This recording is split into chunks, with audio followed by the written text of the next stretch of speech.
રાજકોટ સદભાવના વૃદ્ધાશ્રમના લાભાર્થે રામકથાની તડામાર તૈયારીઓ।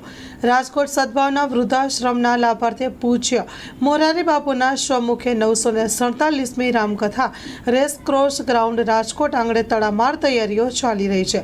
લોકો દેશ વિદેશથી આવશે, 1 લાખ માણસ કથાનું રસપાન કરે એવી એક વ્યવસ્થા કરવામાં આવી છે। Story report by Sandeep Chavda, Rajkot. નમસ્તે મિત્રો, હું છું સંદીપ ચાવડા, મા ન્યૂઝ રાજકોટમાંથી।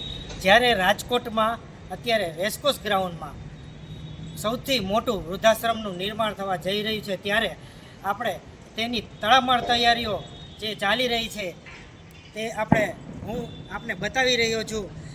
સૌથી મોટું જે સદભાવના વૃદ્ધાશ્રમ રાજકોટમાં જે બનવા જઈ રહ્યું છે, ત્યારે રાજકોટમાં મોરારી બાપુના સ્વમુખે રાજકોટમાં કથાનું એક રસપાન થવા જઈ રહ્યું છે।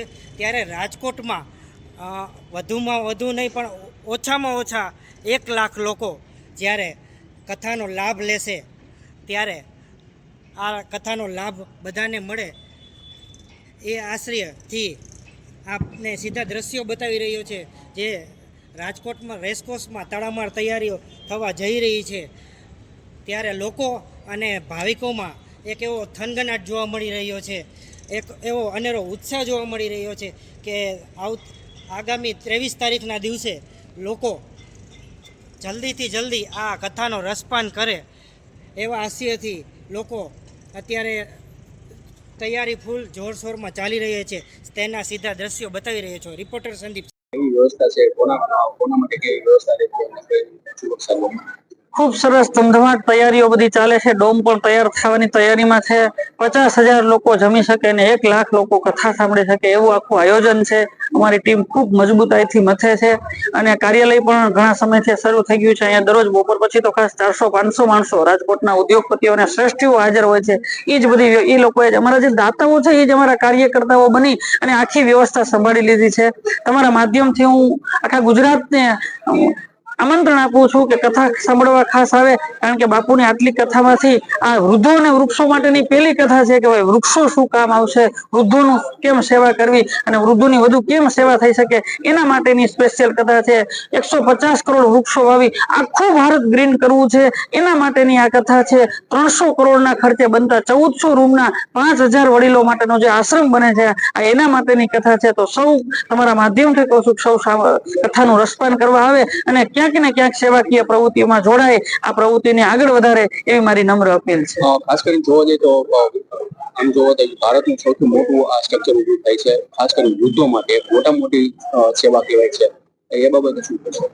વૃદ્ધો એમાં ખાસ પથારીવશ નિસંતાન, જેને દીકરા નથી, કેન્સર છે, પેરાલિસિસ છે, આવા વૃદ્ધો છેલ્લી ઉંમરમાં ખૂબ દુઃખી હોય છે, કોઈ કરવા વાળું નથી। તો આવા આખા ભારતમાંથી વૃદ્ધો આવી શકે એના માટે અમે આવડો વિશાળ વૃદ્ધાશ્રમ બનાવી છીએ। વૃદ્ધાશ્રમ એ ભારતીય સંસ્કૃતિ નથી, પણ હવે અત્યારની જરૂરિયાત છે કે જેને દીકરા નથી એ છેલ્લી ઉંમરે ક્યાં જાય, તો આવા વડીલો આખા ભારતમાંથી આવી શકે અને બધાને અમે માનભેર સાચવી શકીએ એના માટે આ જબરજસ્ત 300 કરોડના ખર્ચે બનાવી છે અને ભવિષ્યમાં વધુ જરૂર પડશે તો હજી મોટું બનાવશું। 30 એકર જમીન લીધી છે, એટલે ક્યારેય ઘટે નહીં એટલી બધી જમીન છે અને અમે આખા ભારતમાંથી આવા માવતરોને આવકારીએ છીએ। ખાસ તો જેને દીકરા હોય ને તો માવતરને સાચવવા જોઈએ, પણ જેને દીકરા નથી, કોઈ સાચવે એમ નથી, એવા આખા ભારતમાં ક્યાં આવા વડીલો તમારી નજરે ચડે તો સદભાવના વૃદ્ધાશ્રમ સુધી પહોંચાડજો અને આ માવતરો અને વૃક્ષો માટેની જે કથા છે એને શ્રવણ કરવા ખાસ વધારજો। એ તમે કાર્ય કરી રહ્યા છો સદભાવના વૃદ્ધાશ્રમમાં, આવી સારી પ્રેરણા તમને ક્યાંથી મળી હતી? બસ હવે સમાજમાં જોતા હોય કે જે જરૂરિયાત છે એને પૂરી કરવી જોઈએ એવા વિચારથી ઘણા બધા એવા વડીલો હોય છે કે જેને કોઈ રાખનાર નથી, તો આને અમારે આશરો આપવો જોઈએ એવા વિચારથી અમે તો ખાલી 20 વડીલો માટે વૃદ્ધાશ્રમ શરૂ કર્યું હતું અને આ તો અત્યારે 650 વડીલો છે અને ભવિષ્યમાં 5000 વડીલો કે તેથી વધુ વડીલોની જરૂરિયાત હશે તો અમે આવકાર આપશું। જે આપને દ્રશ્યો બતાવ્યા તે આજ રેસકોર્સ ગ્રાઉન્ડના હતા અને અમારા મા ન્યૂઝના તરફથી લોકો વધુમાં વધુ કથાનો રસપાન કરે એવી આપ લોકોને આશા સાથે cameraman HM reporter Sandeep Chavda સાથે, રાજકોટ। રાજશ્રી એપ્રેલ્સ જેન્ટ્સવેરના બ્રાન્ડેડ વસ્ત્રો માટેનો ભવ્ય showroom. Formal, casual, fancy shirt, T શર્ટમાં વિશાળ રેન્જ, જીન્સ, ટ્રાઉઝર્સ અને ફોર્મલ પેન્ટની લેટેસ્ટ વેરાયટીઓ, બ્રાન્ડેડ કંપનીના સ્પોર્ટ્સ વેર,